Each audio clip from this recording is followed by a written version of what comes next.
Hi, I'm Joe Schwent, Lead Solutions Architect at Aperion.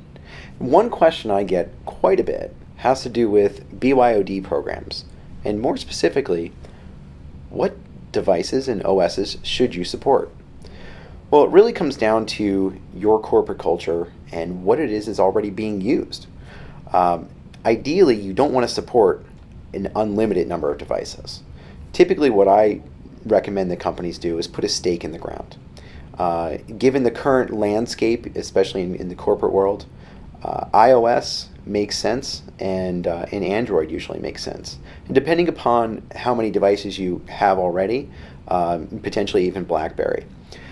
In terms of the specifics of OS version, you really want to play to the lowest common denominator when building your applications.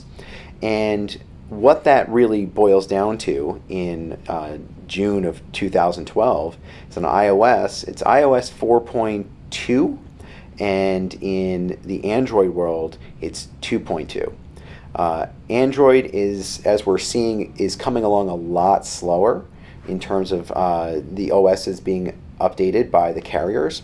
The iOS side of things, the OSs are being brought along much quicker, but only by those devices which support the operating systems.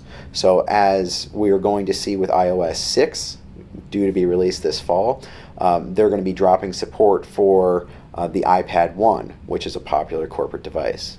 So there will be a lot of devices that will be stranded on iOS 5.1, as you will see. And there are some older devices like the iPhone 3G, which is stranded on iOS 4.2. So until the refresh cycles really catch up, you're going to see devices kind of hang out there for a period of time. But the idea is kind of play to the lowest common denominator of what you have a critical mass of, and then at some point you send out notifications ahead of time to say, we're going to be end-of-lifing this particular operating system support, and we're going to encourage everyone to migrate to newer devices. Hope that was helpful. Thanks.